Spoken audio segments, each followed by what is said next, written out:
పూరా లోకల్. నమస్తే, welcome to పూరా లోకల్. ప్రస్తుతం మనం బంజారాహిల్స్లోని తాజ్ బంజారా హోటల్ దగ్గర ఉన్నాము. ఒకప్పుడు ఇది పెద్ద స్టార్ హోటల్ హైదరాబాద్లో. ఇప్పుడు దీన్ని జిహెచ్ఎంసీ అధికారులు శుక్రవారం ఉదయం సీజ్ చేయడం అయితే జరిగింది. సీజ్ చేసి ఇలా గొలుసులు అయితే వేయడం జరిగింది. కారణం ఏంటంటే జిహెచ్ఎంసీకి ట్యాక్స్ కట్టలేదు, పన్ను బకాయిలు చెల్లించలేదు. దాదాపు 1,47,00,000 వరకు పన్ను బకాయిలు చెల్లించలేదు. 2 సంవత్సరాల నుంచి జిహెచ్ఎంసీ అధికారులు 2 సంవత్సరాల నుంచి పలుమార్లు నోటీసులు ఇచ్చినప్పటికీ కూడా నిర్వాహకుల నుంచి, తాజ్ బంజారా హోటల్ నిర్వాహకుల నుంచి ఎలాంటి స్పందన లేకపోవడంతో శుక్రవారం ఉదయం వచ్చి తాజ్ బంజారా హోటల్ని అయితే సీజ్ చేయడం జరిగింది.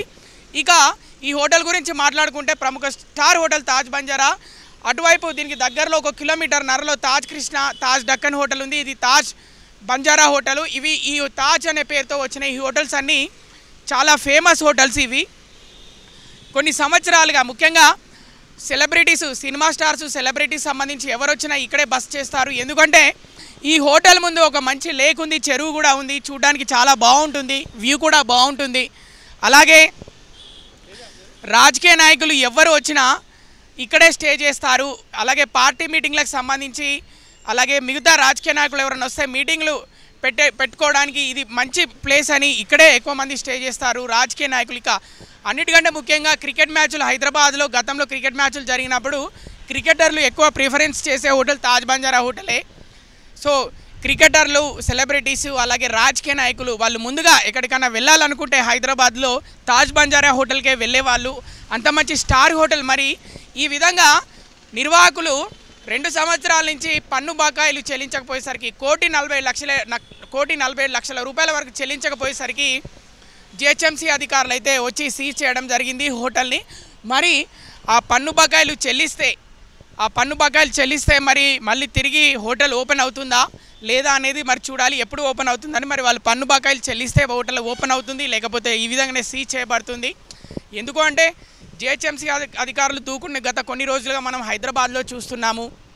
ఎక్కడ ఏ రకంగా ట్యాక్సీ ఎగవేతలకు సంబంధించి, అలాగే పార్కులకు సంబంధించి, గవర్నమెంట్ ప్రాపర్టీకి సంబంధించి ఏ విధంగానైనా అంటే అడ్డగోలుగా ఇష్టానుసారం వాడుకుంటే, అంటే పన్ను ఎగవేతలైనా, అటు ప్రభుత్వ స్థలాలైనా, దేన్నైనా ఇష్టానుతీరంగా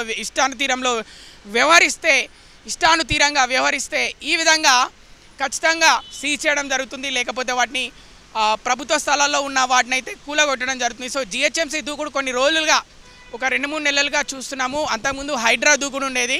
హైడ్రా దూకుడు కాస్త ఇప్పుడు జిహెచ్ఎంసీ దూకుడుగా మారింది. జిహెచ్ఎంసీ అధికారులు అయితే శుక్రవారం ఉదయం పొద్దున 8:30 గంటలకి ఇక్కడికి తాజ్ బంజారా హోటల్కి వచ్చి హోటల్ని అయితే సీజ్ చేయడం జరిగింది. ఇక హోటల్ అయితే ఇది అందుబాటులో ఉండదు. ప్రస్తుతం లోపల చూసుకుంటే నిర్మానుష్యంగా ఉంది, ఎవరూ లేరు. ఒక సెక్యూరిటీ గార్డు మాత్రమే అక్కడ కూర్చొని ఉన్నాడు. సెక్యూరిటీ గార్డు మాత్రమే. లోపల ఎలాంటి వసతులు, సౌకర్యాలు కల్పించడానికైతే అనువుగా అయితే లేనట్టు క్లియర్గా స్పష్టంగా తెలుస్తుంది. మరి నిర్వాహకులు ఏం చేస్తారో చూడాలి. మరి పన్ను బకాయిలు చెల్లిస్తారా? 1,40,00,000 పన్ను బకాయిలు చెల్లించి మళ్ళీ హోటల్ని రీఓపెన్ చేసుకుంటారా, లేకపోతే ఈ విధంగానే మరి ఇలా కొన్ని రోజులు ఇలానే గడుస్తుందా అనే విషయం అయితే చూడాలి. కెమెరామెన్ విజయ్తో కృష్ణబాల, తాజ్ బంజారా హోటల్ నుంచి.